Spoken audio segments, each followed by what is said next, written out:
پارچه شعری پیدا کردم که بسیار به من پسند آمد. تاجیک و ایرانی و افغان چرا ما در این دنیا که از یک مادریم. تاجیک و ایرانی و افغان چرا ما در این دنیا که از یک مادریم. در بخارایی که درگاهی دریست، با دری گفتاری بیرون از دریم. نیست ملت راضی بس یک پارگی، پاره پاره لقمه شور و شریم.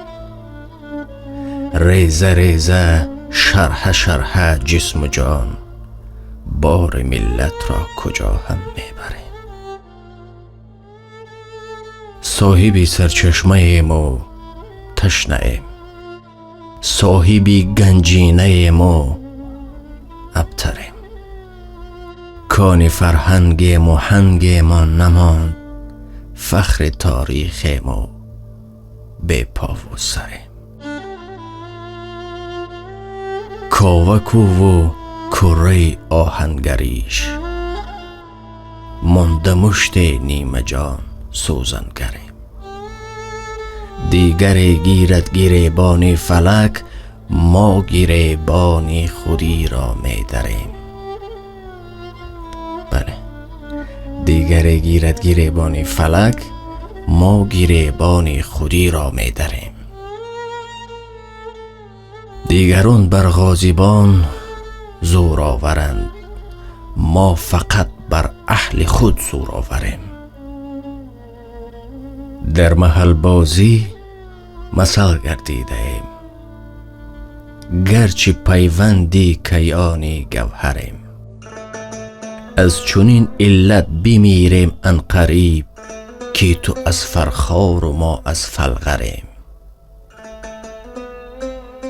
کس نپرسد تا کجا پرواز عقل، از کجا گفته از جا می پریم. ره نجسته تا دل خلق دیار، تا دل مسکاف صد ره بریم.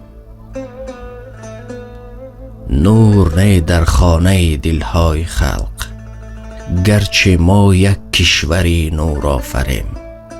نیست در دل شور و در سرها شعور، گرچه در بیشوری شوری محشریم. در چه جهل مرکب مانده ایم، ساده پنداریم و ساده باوریم. گر زمین پست و بلند است آسمان، ما نه در این و نه در آن محوریم. پیش نصرانی مسلمان مگر، از نگاهی مسلمین ما کافریم. روز و شب بیدار شمسی خاوران، ما ز خواب آلودگانی خاوریم. حضرت اقبال بر ما بد مگیر، ما اگر در خواب سکته اندریم. خیز از خوابیگران گفتی، ولی در سمرقند آنچنان بمین بریم. ما تماما ناتمامیم ای دریغ، آن نجیب المنظری به منظریم.